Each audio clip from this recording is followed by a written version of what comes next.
I graduated university in 1970 and was considering grad school or law school, and but I never had any money. So my father-in-law, who was an investor in this scrap company, gave me an opportunity to work there. I thought I would work for a few years and put away enough money for tuition and living expenses. As it turned out, I never left.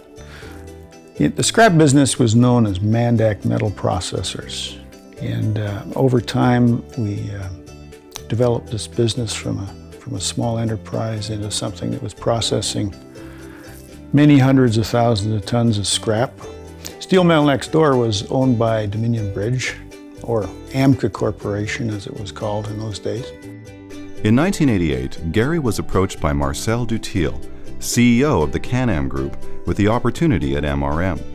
Can-Am had recently acquired the Selkirk steel plant from AMCA and needed change to make it profitable. Garry remains grateful for the support, financial and otherwise, that he received from Marcel and the Can-Am board during this period. It was integral to the success of his strategy. I ended up owning a piece of a steel mill, and I thought to myself, gosh, what have I done? At that point, I took the job, went into the steel company. I assembled all the managers and senior people together and told them that I understood they were concerned because I couldn't make steel. I told them, but I could make something that they couldn't make. I could make money. And if they were willing to teach me how to make steel, I'd be willing to teach them how to make money. He's interesting as a leader. I mean, he probably is not your stereotypical leader you think of.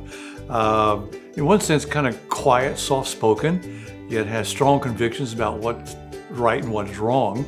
But also has he faced a situation where the company was not in great shape and he needed to turn things around. And Garry had the perception to see that if the company was going to survive, it had to get into different markets. It could not keep producing the same sorts of things. We really looked at how to become a producer of high quality, high cost niche products. And it wasn't a unique strategy. There were others that always wanted to find higher value items to produce. But the key was to really understand the commitment you had to make to the customer. Well, as a leader, Garry was a great motivator of people, and he got the best and I guess the most out of them.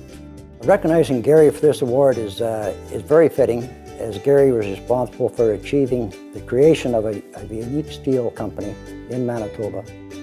Garry has sat on many different boards and councils, including the Canadian Steel Producers Association, Manitoba Hydro, Pollard Banknote, the Economic Innovation and Technology Council, and the Manitoba Arts Advisory Council. He was formerly a director of Gerdau Ameristeel and a regent of the University of Winnipeg, in addition to being founding donor for the Center for Oral History.